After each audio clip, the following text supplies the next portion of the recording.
Oh, let's get seated. Hey guys, welcome to this month's live event. I'm Tommy Creel, contributing editor to Fix My Hog. I'm sure some of you might have seen our other live videos past couple months. But I want to mention a few things before we kind of get into our crash course for the next hour here on exhaust systems. We've got a pretty badass little PDF thing right under that chat box you see. It's 6 causes for potential wobble on your motorcycle. Make sure you download it, good information in there. Never hurts to have too much information. And then secondly, this chat box, we've got a live chat box going here on our website, fixmyhog.com. And if you go in there and just plug in your questions, I'll get to those all the way through this live event.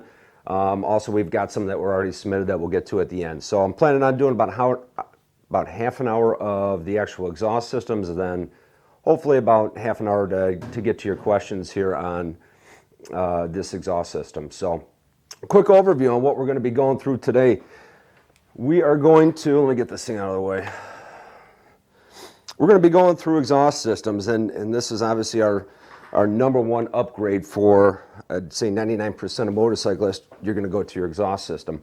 So we're going to go through a typical exhaust system, 2-in-1s, straight pipes, go into slip-ons, the mufflers, baffles, heat shields, what they're all about, what their purpose is, if you need them or don't need them, and then additionally some of the other stuff. I've got some exhaust wrap out here I'm going to show you, and then baffles as well. So I've got this big mock-up engine here.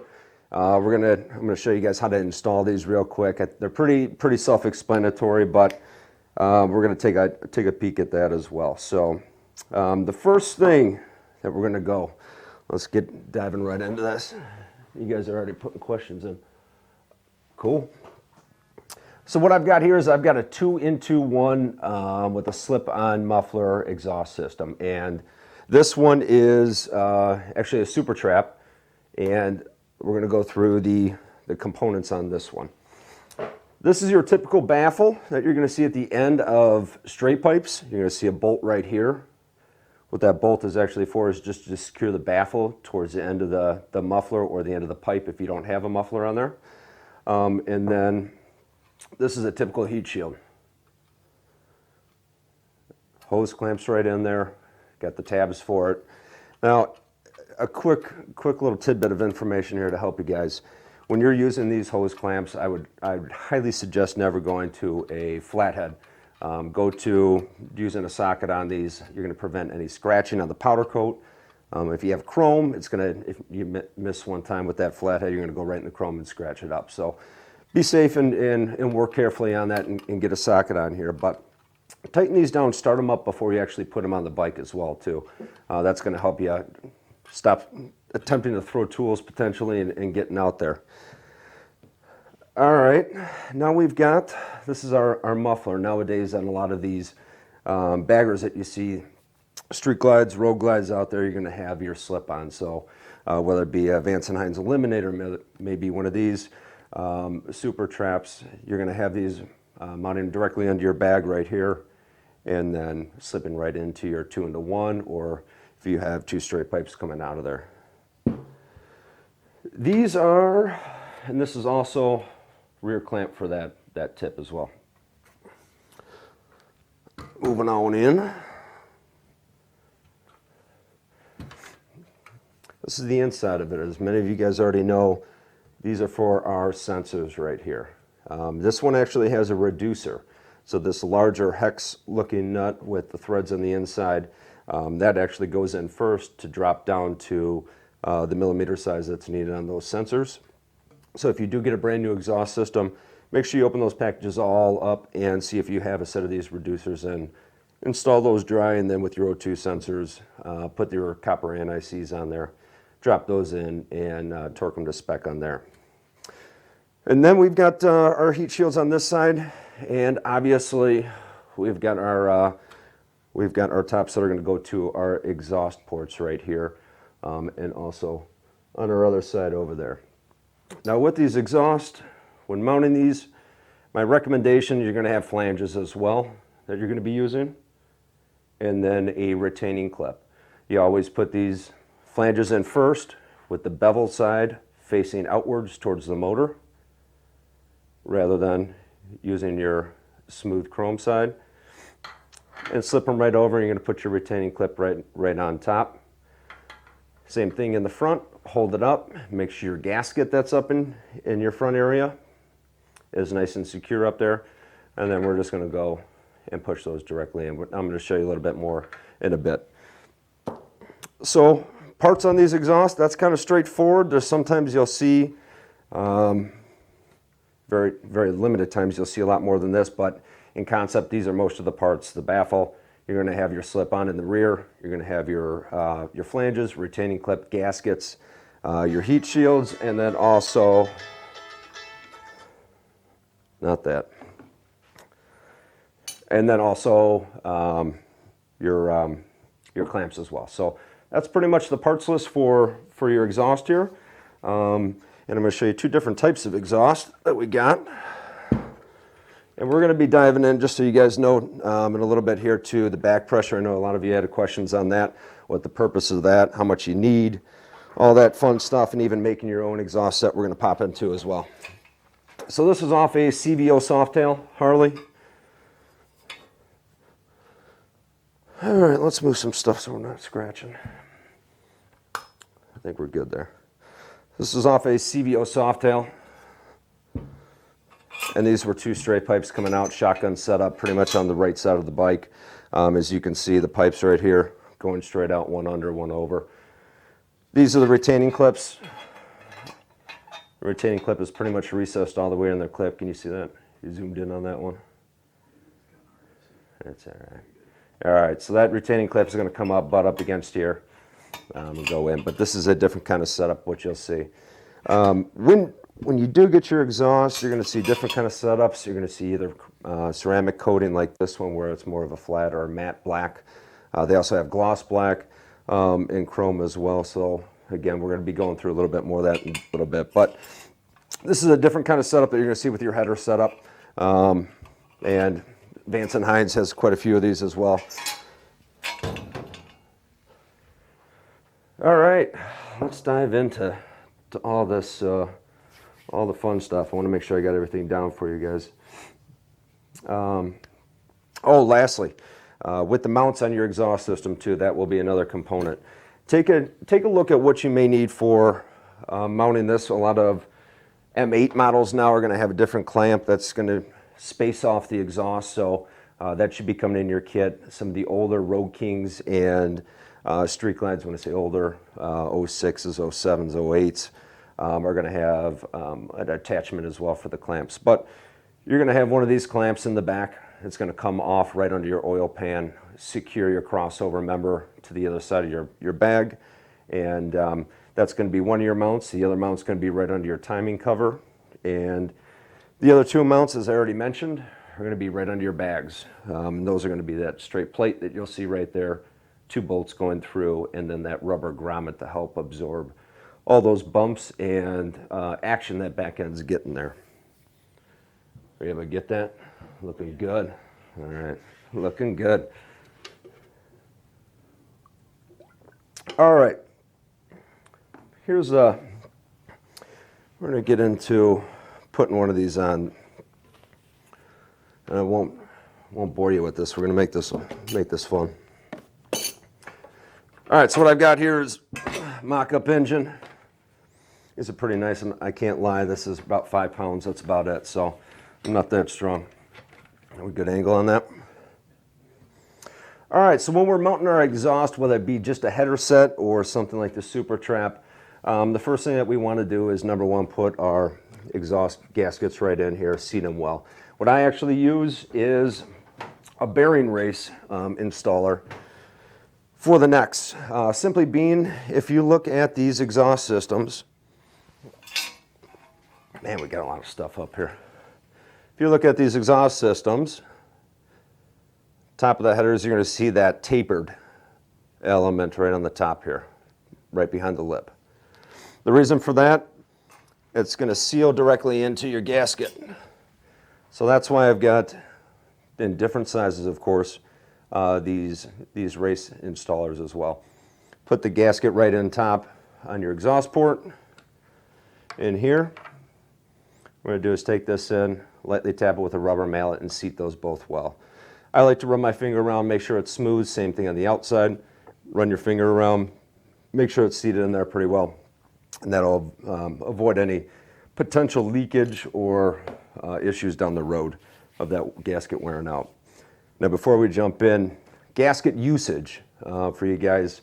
Everyone's got their own rule of thumb. What I've come to find out after almost a decade of doing this is that you can take your gaskets and reuse them if they're not torn, if you don't see them absorbed in or squished in there. And also, I always say under 1,000 miles, you're pretty much good to reuse. But if you have the option, you just want to play it safe, switch those gaskets right out and install a new one.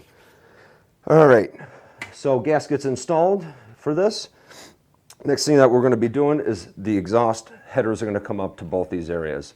Now, you may need to pry them apart a little bit by your hand. Never use any tools, never use any wrenches to pry off your bike. Obviously, that's going to put damage to your bike, and then go deeper into your pocket for some fixes. So what we're going to do in this circumstance, this is not going to fit on this one because it's a different setup. What we need to do is pull this apart. We're going to push it directly in, and then we're going to slide our flange directly over those exhaust studs. Now, I like to start those nuts by hand to prevent any cross-threading. That will probably be one of the worst headaches you'll come to grips with. That'll probably be one of the worst headaches that you'll run into is redoing these exhaust studs. So pry those out, put those retaining clips on, secure those nice, and push that exhaust up in there so it's seated flush. Start your nuts by hand, bring them directly up on both sides, and then tighten your header piece all the way down. Depending on what, I'm not going to give you any torque specs, but depending on whatever you're using or whatever you're riding, make sure you're using or referring to your service manual for that torque spec as well. So torque those down, and then from there you're going to move your way backwards. I know a lot of people do it backwards forwards. I like to do it right there in the middle and then work backwards. So get those secured down, go down to your frame, clamp that down, and then if you're doing one of these mufflers or you're going to eliminator on the back, put one of those guys. Put that on, secure the clamp, and then secure those bolts, and you're good to go. And then take a run through it. Make sure these are all secured all the way down. That's a mess if these aren't. These are leaking and you're trying to hone in or get some performance out of it.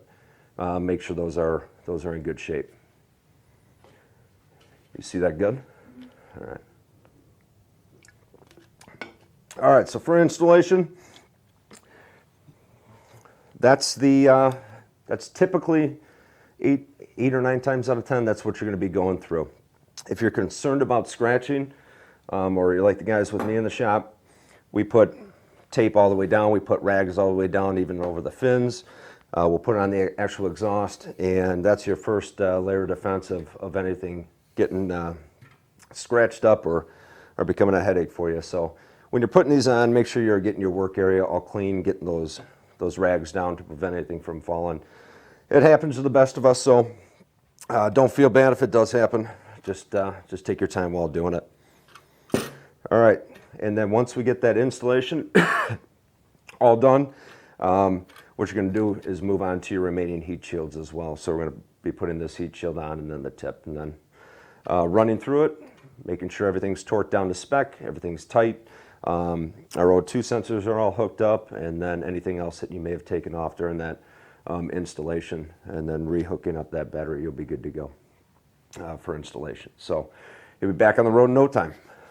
So I think that's pretty much the gist. I don't want to break it down too far. That's the nuts and bolts of installation with this. All right, we can get rid of this thing. All right.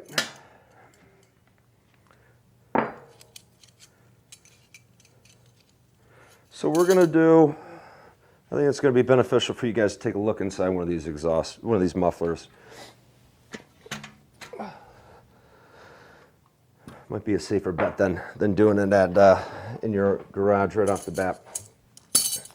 So what we have in these mufflers, why you hear the different tones, different pitches, volumes. If you hear people saying it's throaty or it's got a whistle, is because of what's inside here. So we either have the packing or we have baffles in here helping with airflow or restricting it to a certain extent to give us that noise that we're wanting.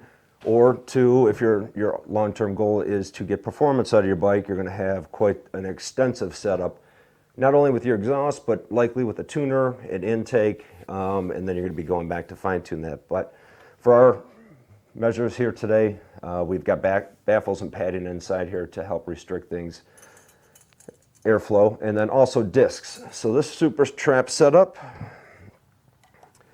I'm going to take off the tip and we're going to work our way back around to installing this quickly.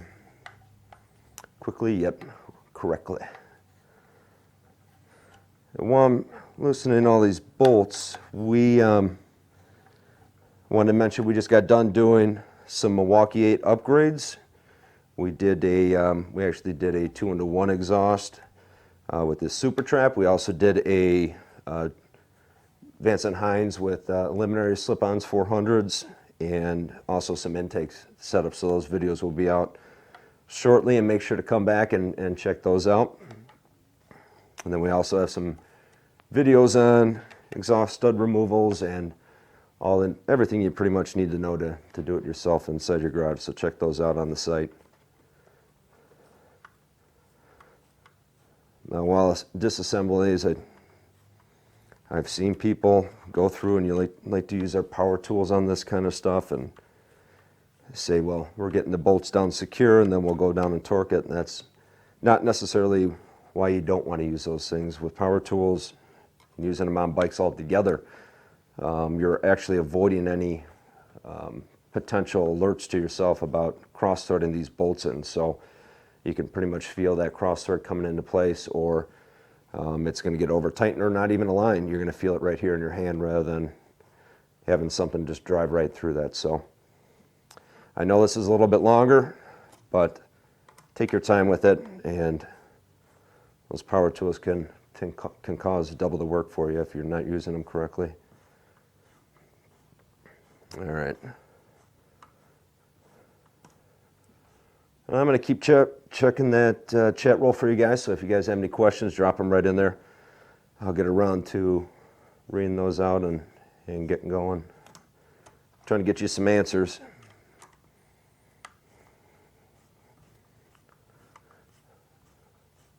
What else is good stuff about this exhaust?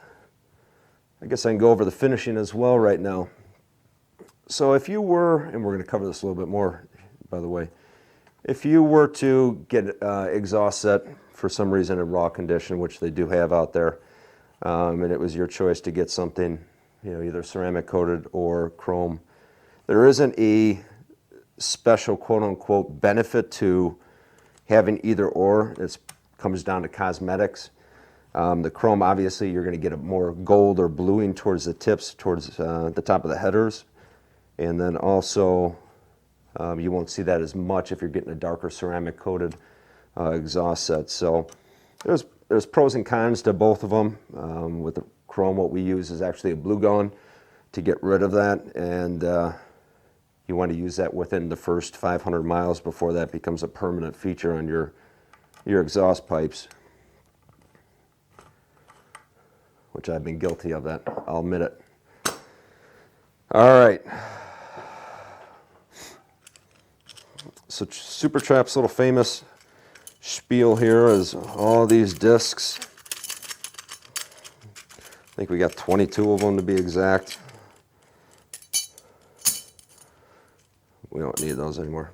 But these can be packed, any specific. They recommend putting them all on there, but they also have different recommendations for what your use is and how many to use, so make sure you check that out. And then right on the front is our tip where it's closed off right here.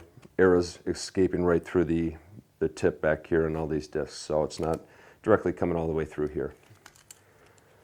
All right, you ready, camera worker?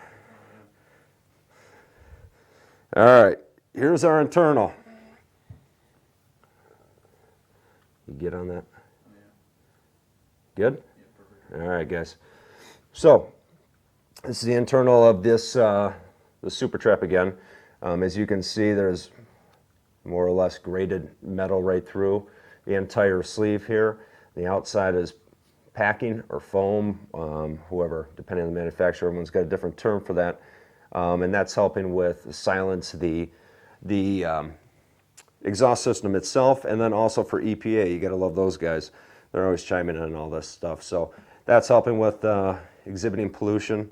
And obviously with our exhaust system, what we're doing is we're taking all the spent gases and getting them out into the atmosphere. So it's coming right through here, and that limits what we're pushing out with the carbon dioxide.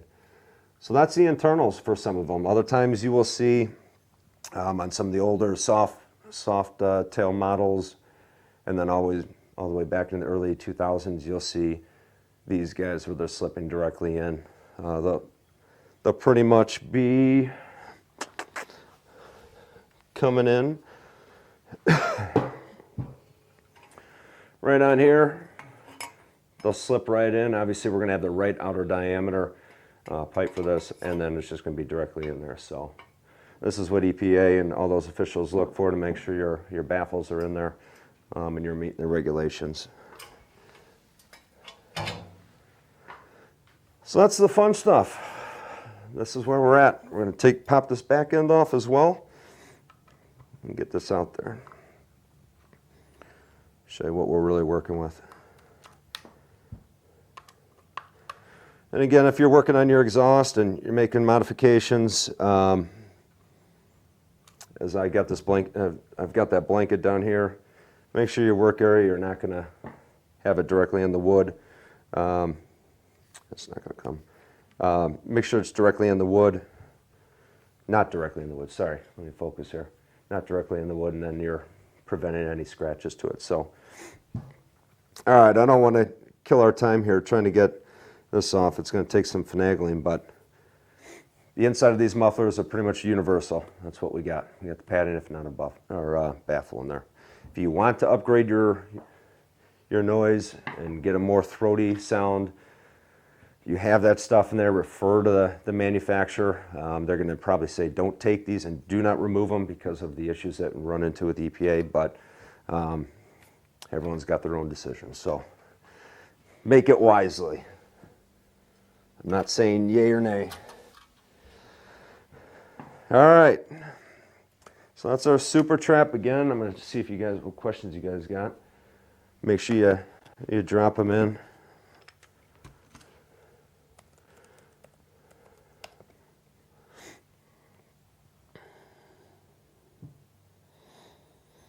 All right, I've got numerous questions, but I'm going to answer this one right off the bat.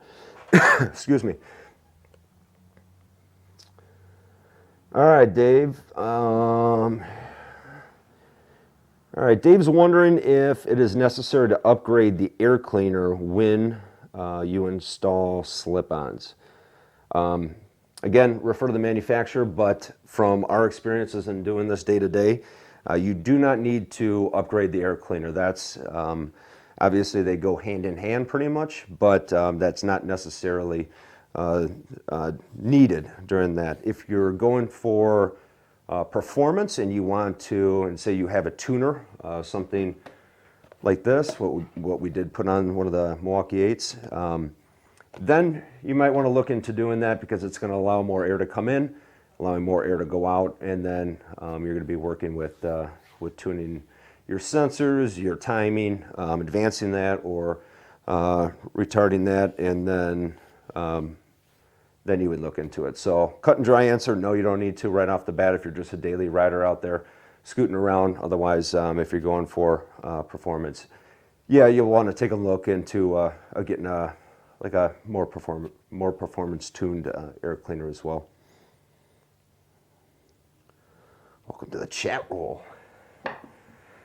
All right, guys, that's parts. Anything, if you guys got questions on that, drop those on in the chat box. I know I keep saying it, but now's your time to shine. If you got any questions, let me know. All right, we're going to go over two major things. We've had if you want to take the task on and custom making your exhaust, congratulations. That's good stuff, and I'm being honest about that. We obviously make most of our exhausts so that we put on bikes. I'm going to go through some of the step-by-steps to do on that, and then also the finishing on that, and then we're going to get into the back pressure. I know everyone's got questions on that stuff. So, all right. So when making exhaust, actually I'll back up. I got too much on my mind right now. I want to spit out at you guys.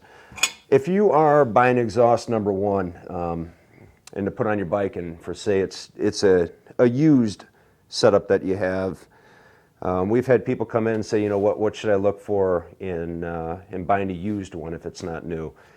Number one, I tell everyone to look at the slip-on and the muffler to see if there's any rust. Also run your hand under those back mufflers to see if there's any scarring or issues with the finishing being moved up and getting removed from there. And then also just look at the coloration at the head of the pipes too. Obviously they should be removed off the bike if they're selling them, but for any reason if they're on there still, just make sure that you're getting a normal color of decoloration through that top area down, and you'll be able to see from there. And obviously make sure you're getting the right gaskets for your model, and also the right mounts and everything. So take your time in getting it. This is it can be expensive as well.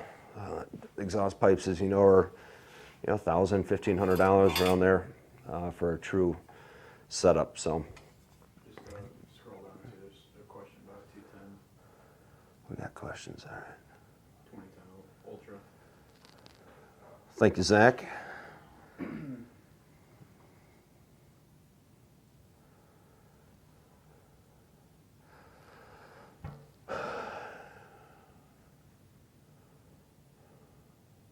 All right, we'll jump on this one right after here. I'll get right to you on your question here with your 2010 Ultra. I've got something that I'll discuss with you that I think that'll help with that.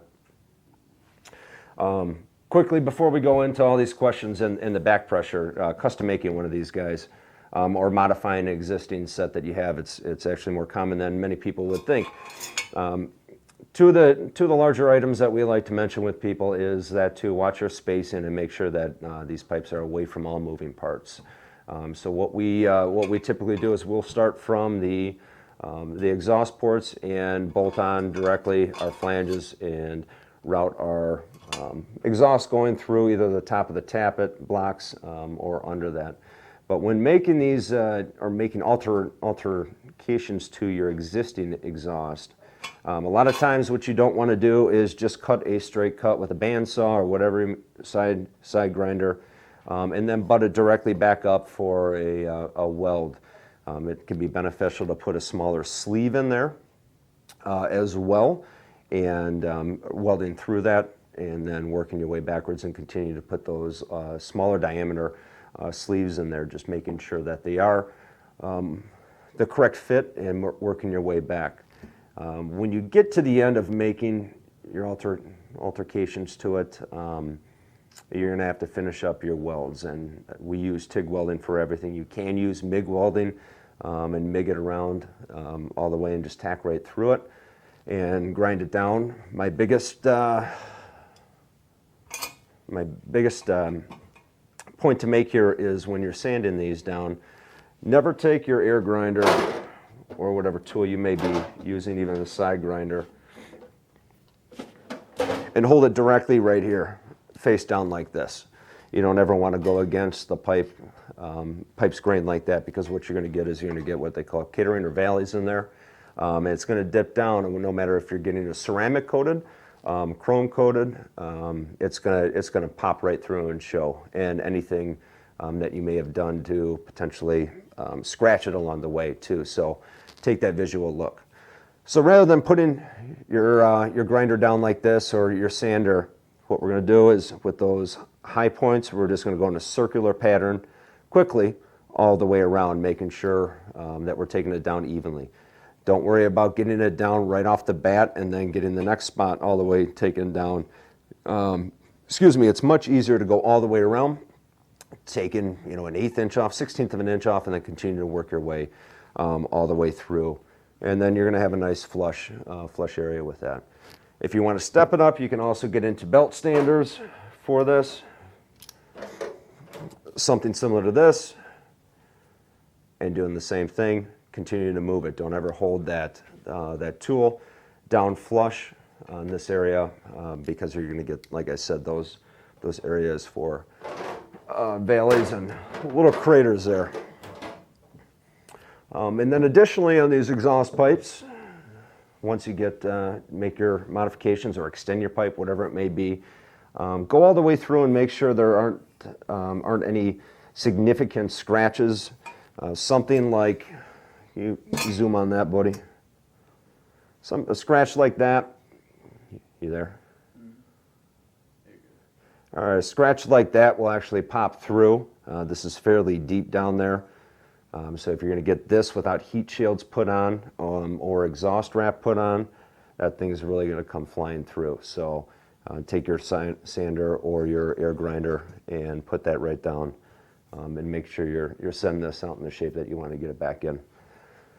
It doesn't hurt to ever be try to be perfect on these things as well.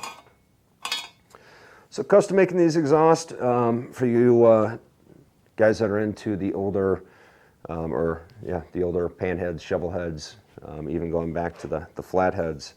This would be something that you'd want to do rather than potentially going out and trying to find a replica or an OEM setup to replace that exhaust set. Making it can be a lot easier. Just get in your, if it's 1 1/4 OD pipe or whatever you may be using, that's typically an easier approach. And to bend these, if you're going to go down to an extensive overhauling your exhaust, where you're going to build the whole thing, you can just do mandrel bends with it and making sure that your wall diameter of that exhaust pipe is suitable and can withstand those bends and also the vibrations that we get on the road while we're riding. So you got any more questions on that? This is a whole different topic, a whole nother area that we can go into, but I wanted to kind of give you the landscape of your custom exhaust if you were to modify it. So remember, just take your time on it, making sure that you're sending it out in the shape you want it to come back in.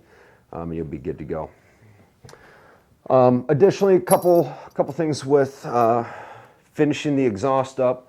I just had over here some exhaust wrap, and this is going to kind of tie into, there we go.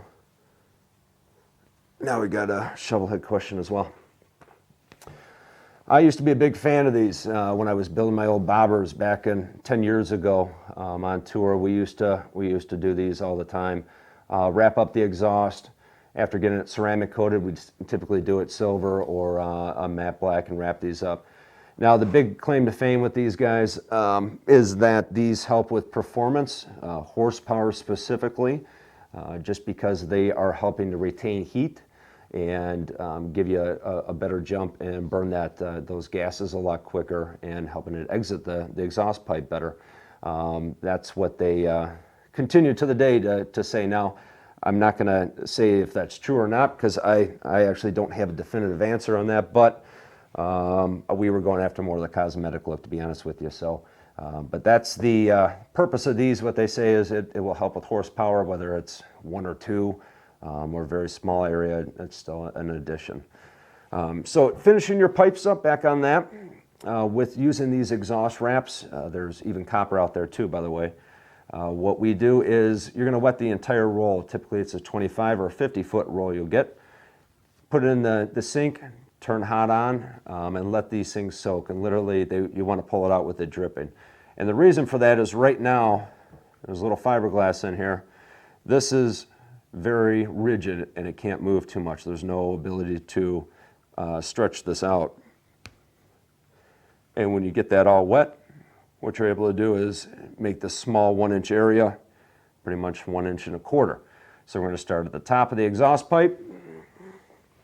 And what better way to show you is to actually do it, huh? I'll be darn.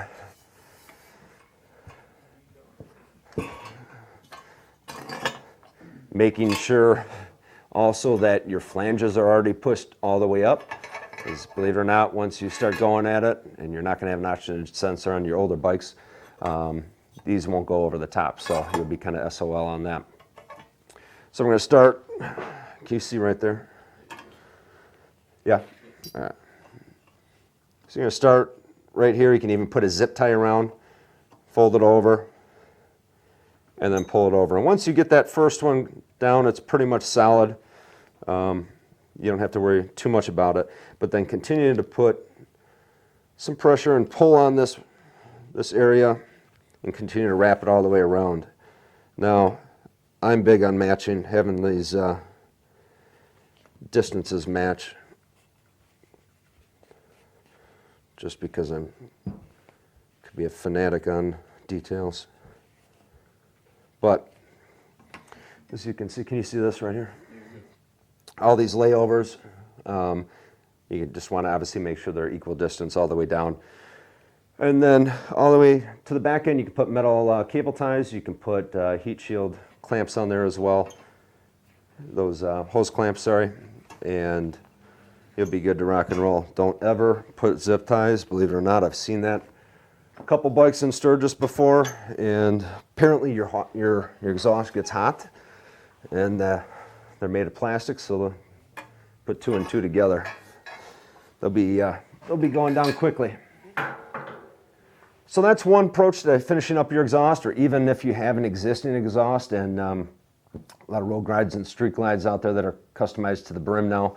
You'll see a portion of these used on there. It also helps if your leg if it's custom and your leg is coming right on that side on your intake side and almost butting up to your exhaust pipe. This does help not issue so much heat off your pipes. So it's a good alternative. And the other two kind of finishing is obviously chrome, which I think all know what chrome is. It's a buildup of various different kind of chemicals. So they dip it in copper, they dip it in nickel, and they're finishing it with chrome. So you have various buildup on those, and it looks good and easy to clean too. So, and then ceramic coating. Not powder coating, it's the same process. Ceramic coating's a higher tolerance for temperature. That's another one to go and do. You just can't mix those two up. Unfortunately, I'm sure there'd be a lot of weird looking bikes out there if that was the case. So that's the finishing element to our exhaust. And again, get any questions on that, drop it right in, but hopefully we're getting some good information out to you right now. All right, now we kind of wrap up that. Back pressure, here you go. This is what we all been waiting for. Right, Zach?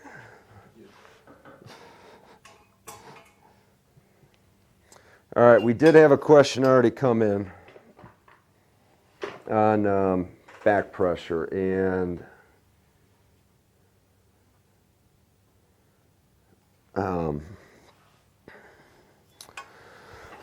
so what is back pressure to start with? Back pressure is, well, let's start. What is back pressure? Number one, in your engine, obviously, we are taking all the spent gases from our heads here and getting them out of our entire system, exhaust system. So we want to make sure that air travels one way, and that's directly out. We don't want to bring those spent gases back in. Not only will it do damage and harm to your engine, and the more back pressure we have, it'll do harm. But that's the purpose of having our exhaust system, is obviously to get all that out of here. The more air we have going out, that means we're bringing quite a bit in. Better combustion, better ignition, and we better have a good source to igniting that combustion as well. And remember, it's not a fire inside our combustion chamber right there. It's more of a like they say, combustion, or it's burning off those chemicals alone for that power. But not to go out too much into detail on that. So that's the purpose of our exhaust system. Now with back pressure, what that is, it is having some bends or kinks inside here, including your padding and your baffles, to push air back up towards the front of your exhaust. Now, there is a certain amount that you do want in your bike, and there's definitely amount that will cause you a massive headache in an early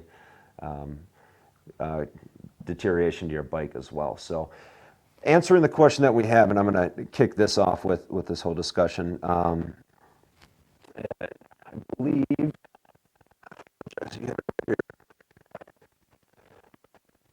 your question was the amount of back pressure.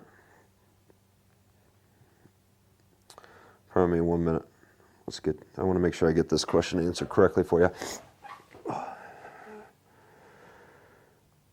All right. Come on, Dennis, where is that thing? All right, is there a correct amount of back pressure needed in the exhaust systems? Yes and no is the answer. What you want is you want to bring your bike to about 2,000 RPMs. A little bit above 1,500 would be fine as well. And you want to have 2 PSI coming directly out of your exhaust system for that. So to do that, obviously get measuring gauge out and bring that in. If you're above, I would say about 10, and even above 7, you're going to be looking into doing harm to your engine. Now that wouldn't be right away that you'd notice that, but that would be probably about 10,000 miles into your bike. You're going to start seeing some performance issues with it, whether it be lagging. It seems like it's kind of puttering, and you don't have that hip and that hop to it again that when you first had with it. So make sure you do pay attention to that if you're making your custom exhaust set and going that route. I would limit the bends and kinks all the way through. Now something like this is a nice setup because air has the easy ability to fly right out of this exhaust system. Now once you start putting all these bends and pretty much making it look like an S or a C's in here, that's where that back pressure starts to build up and shoot back, because the ability for it to exit is going to be a little bit more challenging than it would be with having slight 45-degree bends, 30-degree bends, somewhere around there. So answer the question, get your bike up to about 2,000 RPMs, maybe 1,750, and check to make sure you have about 2 or 3 PSI, pounds per square inch, coming out of there of pressure. So that's the best route to take. Now keep in mind, again, getting above those, you're going to cause harm to your bike. And this can be something that's easily overlooked. If you're getting a exhaust from manufacturers and they're sending it right out, they are always pretty much on point with that. So you don't have to worry about with your top dog manufacturers going and saying, well, I got to check this out, and you don't. They've already done all that fun stuff for you. That's why they're making the big bucks. And same thing with EPA. So back pressure is the amount of pressure that we're getting coming out of the exhaust. And keep in mind, as you go through, keep that in the back of your mind to check if you're making your own exhaust. The other question, do you need it? Yes, you do need it to that certain extent. And to increase, if you were to take your baffle out, here's the additional question in a nutshell.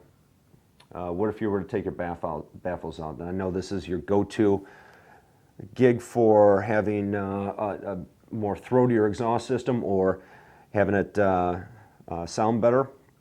So if you take those baffles out, keep in mind that you may not have that back pressure needed. So if you have the time, I'd encourage you to check your back pressure there.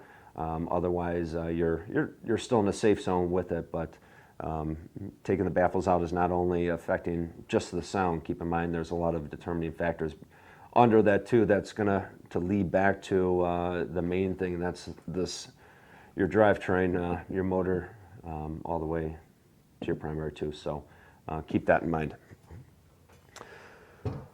I think that's what we got on back pressure. All right, a few more questions in here.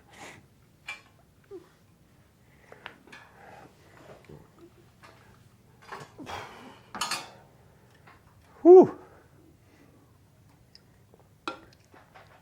Now we're about exhaust. All right. All right, Kevin. I have 2-inch diameter, 36-inch long drag pipes and a modified 93 shovel. Lots of issues there, I know. But I cut down some Evo torque cones and welded them into the head pipe, so it's all right. Seemed to give me some back pressure, and she still runs, and she runs better. Your thoughts on torque cones and about the necessity of having some back pressure. So Kevin, as I mentioned, yeah, having a little bit of back pressure is good. It'll help with noise, believe it or not, too. So getting that out. But torque cones, I'm a big believer in torque cones. You've got them in the right spot. There shouldn't be any issue with them. My suggestion, if you were to do anything with it and you don't want to kill the noise, since you have 2-inch diameter, I'm sure that thing sounds pretty beefy and loud. You can put a smaller set of baffles in as well to gain that back pressure. Believe it or not, something like this isn't going to be quite a big difference for even seasoned riders. I'm sure you probably are with that kind of bike there. You're not going to even be able to hear that too much, the difference. But this would give you that kind of back pressure needed. They do make these in a slightly smaller size OD than 2-inch. I do know that. But this could be added in there as well, and it could be very deceptive to the eye too. So you can hide these towards the front before you have a bend coming out to your 3-foot long drag pipes. That's pretty wicked. I like it. So torque cones, though, your main question here, they're good for that back pressure for sure. And additionally, thus the name torque cones, they're going to give you some performance. Now, whether that to be accurate or not, I've never truly tested that, so I can't. I'd be lying if I gave you a specific answer. Yeah, those they're supposed to help with giving you a little bit added performance in there. But shoot us some pictures of that bike. I'd love to see it. That's we've done some for shovel heads, and they've come out pretty sweet. So looks pretty cool. And then let's see. I've got 2010 Ultra Limited with performance slip-ons. I took the header pipe off and removed the catalytic converter to reduce the heat and increase performance. What's the best way to reduce heat?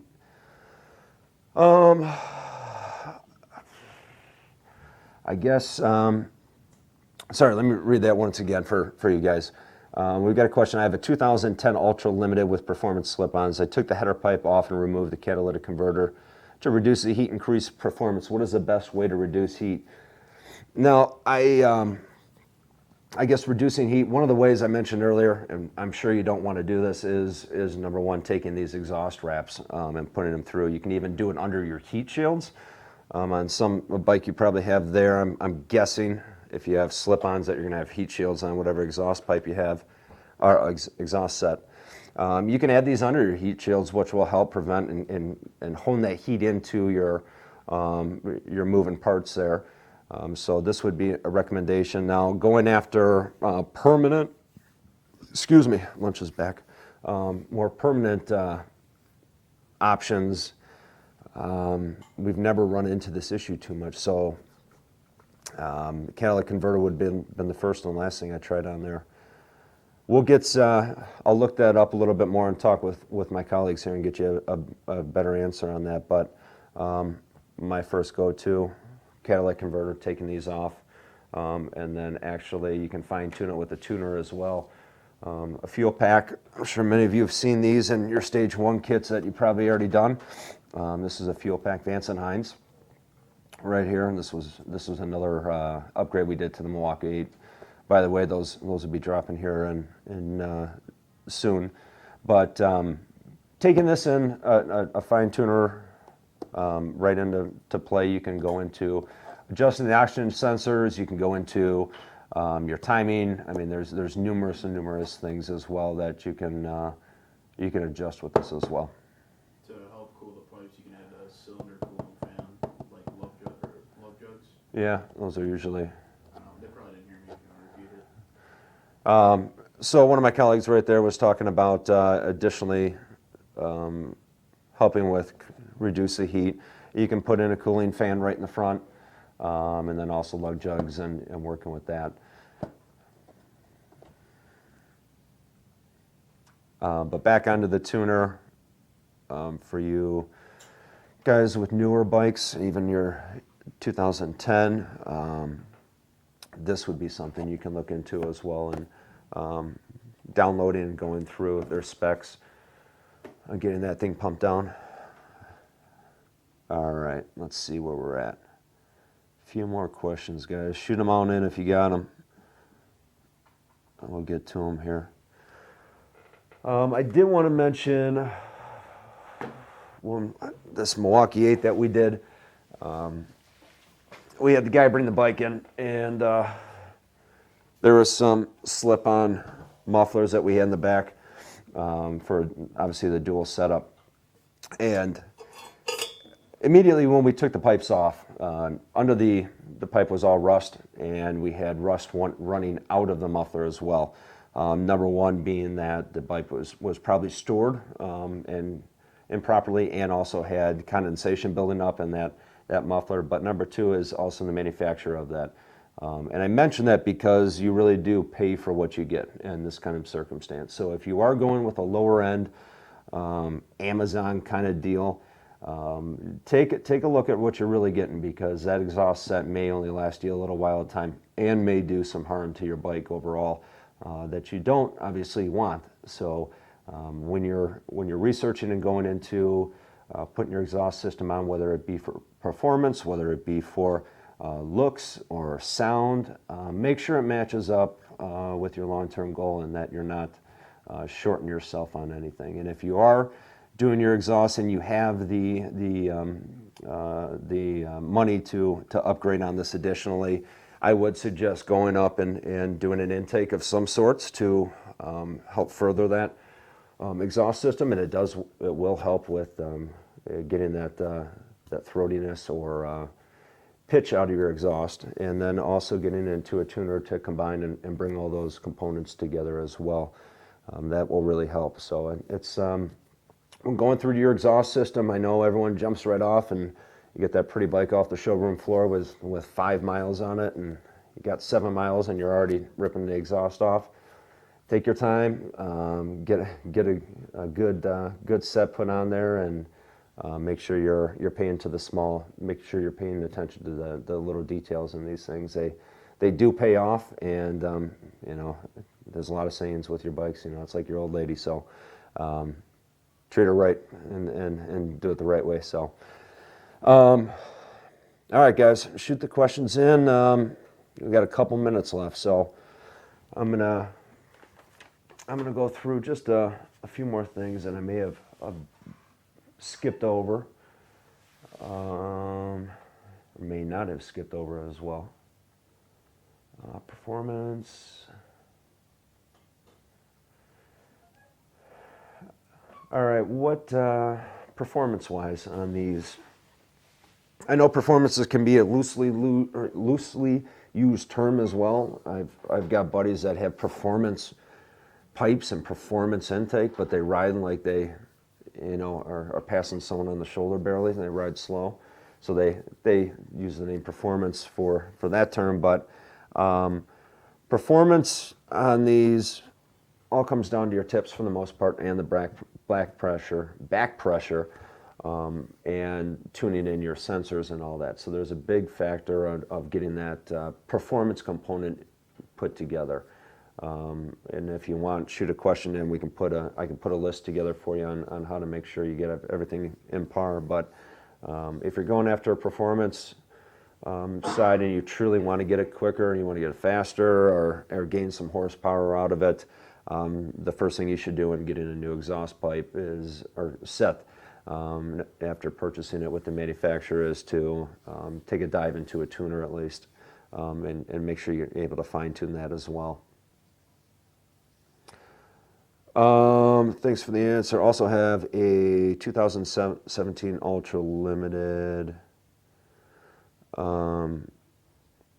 how about some discussion on 2-in-1 versus true duals? And then also, can I shoot you a picture of my 73 shell line? Sure. Let's see it, man.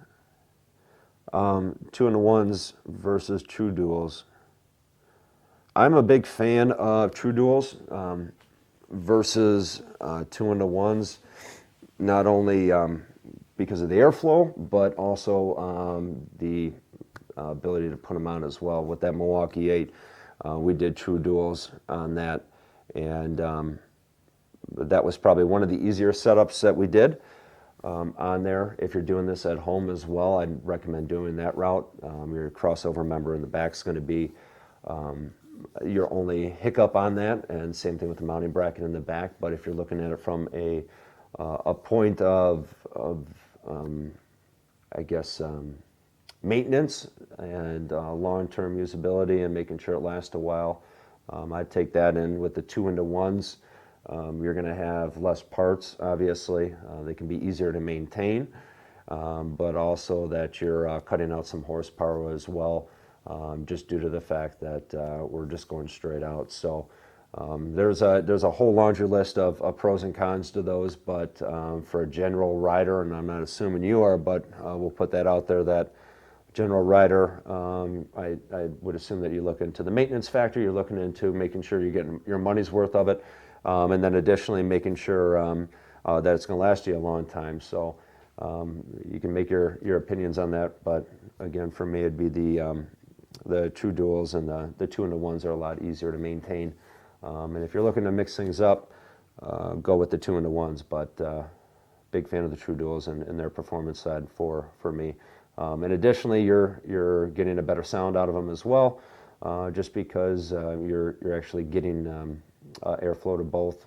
Obviously, your left side, if you're in the rear of your bike, your left muffler slip-on will be slightly less powerful coming out and have a little less of a noise, but it's still a good route to go. So that's what I got for you initially, without diving into a can of worms here, Kevin. Dennis, how can I shoot you that? So in concept, what we've got, their exhaust set, installation with that, remember, take your time, kind of go through it, make sure all the parts are good. If you're removing a brand new exhaust set right off the showroom floor, those gaskets most likely can be reused. However, don't forget to still inspect those and make sure they're on there correctly and seated, because everyone's human. The machine could even made a mistake on that as well. But take your time installing that, make sure everything's torqued to spec. Additionally, when you're putting those on, make sure you're not bending or kinking your exhaust studs. That could be easily done by putting too much pressure on one side of the flange versus the other. So you always want to take those in. If your torque spec is at 22, take those in at 1/4 increments all the way through, and then move to the back. And that'll avoid having those bind up or kink on you and then down to a head job. So take your time, run through that, making your own exhaust set. Remember, insert sleeves. Make sure you have some kind of source for issuing back pressure. If it's not a bend or a kink in that exhaust system, make sure you do have a baffle as well, or even as Kevin had said here with the shovel head, you can use those torque cones in there.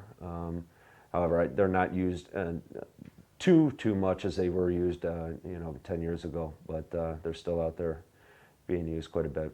And then additionally, heat shields and putting this all together, make sure your work area is safe and you're good to go. If you guys got any more questions, make sure you shoot them in.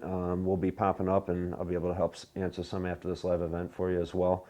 And hopefully you guys learned a lot out of today. And thanks for joining us on this month's Fix My Hog event. You guys have a great Christmas, and we'll see you next month.